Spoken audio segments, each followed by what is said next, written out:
हाँ जी, आज हम आपको समझाएंगे कि कच्ची ईंटें जो है वो भट्टी के अंदर कैसे पकती हैं। तो कच्ची ईंटें जब तैयार करने के बाद जोड़ी जाती हैं तो उनको इस तरीके से जोड़ा जाता है, जो भी आप देखेंगे। यहाँ के बाद इन ईंटों को भट्टी के अंदर डाला जाता है, जिसका प्रोसेस हम आगे चल के आपको बताएंगे। तो ये कच्ची ईंटें हैं जो तैयार होने के बाद ऐसे जोड़ दी जाती हैं। इनको जोड़ने के बाद फिर भट्टी के अंदर डाल दिया जाता है और फिर वो तैयार हो जाती है। लो जी, ईंटें कैसे तैयार की जाती हैं और भट्टे के मुकाबले में इनका धुआं भी कम होगा। आज जो है ये इनके जो मिस्त्री हैं इनके ये बताएंगे हमें कि कच्ची ईंट से पक्की ईंट कैसे तैयार की जाती है और इसका प्रोसेस कैसा होगा। दसी जाओ इन्होंने सर इत्थों ये चुल्हे ने इस अंदर बाहर इट जुड़दी है, इत्थों अग लगदी है ते फिर हौली हौली मगर लकड़ भी विच पैंदी है ते इट पक जांदी।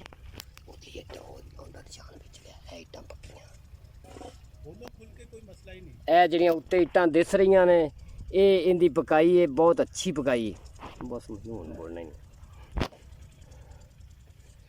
ਤੇ ਅੱਗ ਇੱਥੋਂ ਸੀੜੀਆਂ ਚੜ੍ਹ ਕੇ ਉੱਤੇ ਚਲੇ ਜਾਈਦਾ ਇਹ ਹਾਂਜੀ ਇੱਥੋਂ ਚੜ੍ਹ ਕੇ ਉੱਤੇ ਅੱਗੇ ਅੱਗੇ ਸਾਰੀ ਅੱਗ ਥੱਲੇ ਅੱਗ ਜਲ ਰਹੀ ਜਿੱਥੇ ਜਿੱਥੇ ਆਦਮੀ ਖੜਾ ਤੇ ਇਹਦੇ ਥੱਲੇ ਇਹ ਵੇਖੋ ਜੋ ਅੱਗ ਬਲਦੀ ਪਈ ਨਾ ਪੱਠੇ ਦੇ ਮੁਕਾਬਲੇ ਤੋਂ ਸਰ ਇਹ ਇੱਟ ਜਿਹੜੀ ਜ਼ਿਆਦਾ ਪਕਾਈ ਦੇ ਰਹੀ ਹੈ बहुत अच्छी पकती है। इन मेहनत की जाए तेजी रोजी वाला मसला बहुत अच्छा काम चल रहा है।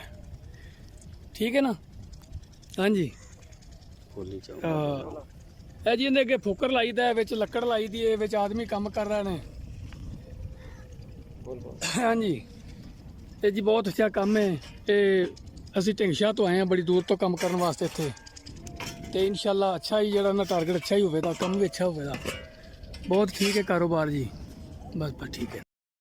ਉਹ ਵੇਖੋ ਨਾ ਪਰਾਲੀ ਪਈ ਜਾਂਦੀ ਵਿੱਚ ਕੁੰਡੀਆਂ ਪਈਆਂ ਨੇ ਉਹ ਵੀ ਲੱਕੜ ਦਾ ਸੇਕ ਜਿਹੜਾ ਨਾ ਉਹ ਵੀ ਦੇਦਾ ਤੇ ਜ਼ਿਆਦਾਤਰ ਇਧਰ ਇਹ ਦੀਵਾਰ ਕੀਤੀ ਗਈ ਇਹਦੇ ਅੰਦਰ ਵਾਰ ਇਹ ਜੀ ਸੁਆਹ ਪਈ ਹੈ ਨਾ ਇਹਨੂੰ ਅਸੀਂ ਇੱਥੋਂ ਤੱਕ ਹੋਰ ਸੁਆਹ ਲਾਵਾਂਗੇ। ਇਹ ਸੁਆਹ ਲਾ ਕੇ ਫਿਰ ਅਸੀਂ ਇਹਦੇ ਅੱਗੇ ਨਾ ਇਹ ਪੱਟੀ ਬਣਾ ਦੇਵਾਂਗੇ। ਇਹ ਜਿਹੜੀ ਇਹ ਤੋੜ ਬਣ ਜਾਏਗੀ ਇਸ ਤਰੀਕੇ ਨਾਲ ਹੀ ਉਹ ਸੁਆਹ ਇੱਧਰ ਲੱਗ ਜਾਏਗੀ ਦੀਵਾਰ ਹੋ ਜਾਏਗੀ। ਉਸੇ ਤਰੀਕੇ ਨਾਲ ਥੱਲੋਂ ਦੀਵਾਰ ਲਾ ਕੇ ਸੁਆਹ ਲਾ ਕੇ ਤੇ ਅਸੀਂ ਉਹਨੂੰ ਕਲੀਅਰ ਕਰ ਦਿੰਦੇ। ਫਿਰ ਅਸੀਂ ਇਹ ਪੱਟੀ ਬਣਾ ਕੇ ਜਨਾਬ ਇਹਨੂੰ ਲਤਾੜਿਆ ਜਾਏਗਾ। ਜਦੋਂ ਲਤਾੜ ਕੇ ਤੇ ਫਿਰ ਅਸੀਂ ਇਹਦੇ ਅੱਗੇ ਇਹ ਭਰਾਈ ਸ਼ੁਰੂ ਕਰਾਂਗੇ। ਇਹ ਜਿਹੜੀ ਭਰਾਈ ਹੈ ਨਾ ਇਹ ਭਰਾਈ ਸ਼ੁਰੂ ਕਰਾਂਗੇ ਤੇ ਫਿਰ ਇਹਦੇ ਪਿੱਛੇ ਅੱਗ ਆ ਰਹੀ ਹੈ। ਅੱਗੇ ਇਹਦੀ ਵਜ੍ਹਾ ਤੋਂ ਆਂਤੇ ਬਾਲਣ ਬਲਦਾ ਆ ਤੇ ਇਹ ਕਾਰੋਬਾਰ ਸ਼ੇਸ਼ ਚੱਲਦਾ ਇੱਟ ਪੱਕਦੀ ਆ ਰਹੀ। ਇਹ ਜਿਹਦੇ ਵਾਸਤੇ ਸੁਆਹ ਜਿਹੜੀ ਇਹਦੇ ਉੱਤੇ ਦਾਬ ਦੇਈ ਦੀ ਹੈ ਜਿਵੇਂ ਦੇਗ ਪਕਾਈਏ ਚਾਵਲਾਂ ਦੀ ਤੋਂ ਦੇਗ ਦਿੱਤੀ ਜਾਂਦੀ। ਠੀਕ ਹੋ ਅੱਛਾ ਜੀ ਇਹ ਦਾਬ ਦਿੱਤੀ ਜਾਂਦੀ ਹੈ ਤੇ ਇਹ ਦਾਬ ਦੇ ਕੇ ਫਿਰ ਉਹਦੇ ਉੱਤੋਂ ਸੇਕਾ ਦਿੱਤਾ ਜਾਂਦਾ ਤੇ ਇਹ ਥੱਲੋਂ ਇਹ ਅੱਗ ਪਕਾ ਰਹੀ ਹੈ ਉੱਤੋਂ ਇਹ ਅੱਗ ਪਕਾ ਰਹੀ ਹੈ ਵਿਚਲੇ ਸਾਂ ਇੱਟ ਪੱਕੀ ਆ ਰਹੀ ਹੈ। ਸਟਾਕ ਜਮ੍ਹਾਂ ਕੀਤਾ ਗਿਆ 1 ਲੱਖ 2 ਲੱਖ ਇੱਟ ਜਿਹੜੀ ਨਾ ਉਹ ਇਹਦੇ ਵਿੱਚ ਜਮ੍ਹਾਂ ਹੁੰਦੀ ਹੈ। ਬਾਰਿਸ਼ ਆ ਜਾਵੇ ਤੇ ਸਾਨੂੰ ਬਾਹਰੋਂ ਪਰੇਸ਼ਾਨੀ ਕੋਈ ਨਹੀਂ ਆਉਂਦੀ, ਅਸੀਂ ਉੱਥੋਂ ਲੈ ਕੇ ਤੇ ਇਹਨੂੰ ਇਸਤੇਮਾਲ ਕਰ ਲੈਂਦੇ ਹਾਂ ਕਿ ਸਾਡੀ ਅੱਗ ਦੀ ਪਰੇਸ਼ਾਨੀ ਸਾਨੂੰ ਨਹੀਂ ਆਉਂਦੀ। ਤੇ ਅਗਰ ਸਟਾਕ ਨਹੀਂ ਕੀਤਾ ਜਾਂਦਾ ਤੇ ਫਿਰ ਉਹਦੇ ਵਿੱਚ ਬਾਰਿਸ਼ਾਂ ਦੀ ਕੋਈ ਗੱਲਾਂ ਬਾਤ ਆ ਜਾਂਦੀ, ਪਰੇਸ਼ਾਨੀਆਂ ਆ ਜਾਂਦੀਆਂ ਨੇ, ਇਹਦਾ ਬੰਦ ਹੋਣ ਦਾ ਖਤਰਾ ਹੁੰਦਾ ਫਿਰ। ਤੇ ਬਾਕੀ ਉਹ ਸਾਡੇ ਪਿੰਡ ਨੇ, ਪਿੰਡਾਂ ਦੇ ਵਿੱਚ ਵੀ ਸਾਡੀ ਇੱਟ ਪਈ ਹੈ ਤੇ ਉੱਥੋਂ ਅਸੀਂ ਇੱਥੋਂ ਲਿਆ ਕੇ ਰੋਜ਼ਾਨਾ ਇੱਥੇ ਲਾ ਰਹੇ ਹਾਂ। ਉਹ ਸਟਾਕ ਦੇ ਵਾਸਤੇ ਅਸੀਂ ਇਸਤੇਮਾਲ ਕਰਨੇ ਆ। ਇਹ ਠੀਕ ਹੈ ਜੀ ਸਟਾਕ ਬਾਰਿਸ਼ ਬੁਰਸ਼ ਦੀ ਤੇ ਜ਼ਰੂਰਤ ਬਣਦੀ ਹੈ ਤੇ ਉਹ ਅਸੀਂ ਉੱਥੇ ਇਸਤੇਮਾਲ ਕਰ ਲਈਦੀ ਹੈ। ਵਰਨਾ ਬਾਕੀ ਜਿਹੜੀ ਅਸੀਂ ਬਾਗ ਪੇੜਾਂ 'ਚ ਲਿਆ ਰਹੇ ਹਾਂ। ਹਾਂਜੀ ਇਹ ਜੀ ਇੱਟ ਚੱਲਦੀ ਪਈ ਆ ਪੱਕਦੀ ਪਈ ਮਾਸ਼ਾਅੱਲਾ ਧੂੰ ਨਿਕਲ ਰਿਹਾ ਵਿੱਚੋਂ।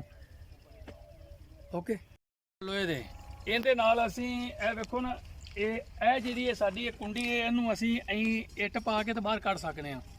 ਤੇ ਜਿਹੜੀ ਇਹ ਸਾਡੇ ਕੋਲ ਸੰਨੀ ਹੈ ਨਾ ਇਹ ਅਸੀਂ ਇੰਜ ਇੱਟ ਨੂੰ ਪਾਵਾਂਗੇ ਤੇ ਐਂ ਜਿਹੜੀ ਇੱਟ ਖਰਾਬ ਹੋਵੇ ਤੇ ਉਹ ਇੱਟ ਬਾਹਰ ਕੱਢ ਕੇ ਤੇ ਐਂ ਵਿੱਚ ਸੱਟ ਲਈਦੀ। ਠੀਕ ਹੋ ਗਿਆ ਜੀ।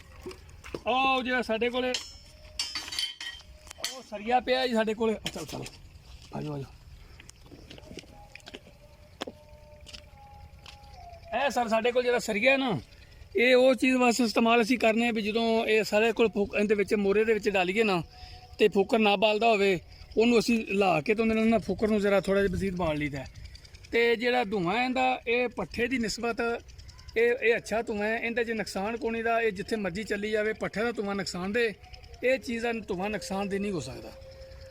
ਤੁਸੀਂ ਪੈਸੇ ਦਾ ਮਤਲਬ ਕਾਰੋਬਾਰ ਹੈ ਜੀ ਜਿੰਨਾ ਵੀ ਇਹਨੂੰ ਮਜ਼ੀਦ ਲੰਮਾ ਚੌੜਾ ਖੁੱਲ੍ਹਾ ਕੀਤਾ ਜਾਵੇ ਉਰਾ ਰਿਹਾ ਇਹ ਜਿੰਨਾ ਵੀ ਲੰਮਾ ਚੌੜਾ ਕਾਰੋਬਾਰ ਕੀਤਾ ਜਾਵੇ ਥੋੜੇ ਤੋਂ ਥੋੜਾ 20 ਲੱਖ ਰੁਪਈਆ ਹੋਵੇ ਤੇ ਇਹ ਕਾਰੋਬਾਰ ਚੱਲਦਾ ਤੇ ਜ਼ਿਆਦਾ ਤੋਂ ਜ਼ਿਆਦਾ 50 ਲੱਖ ਰੁਪਈਏ ਦੇ ਕਰੀਬ ਕਾਰੋਬਾਰ ਚੱਲ ਸਕਦਾ।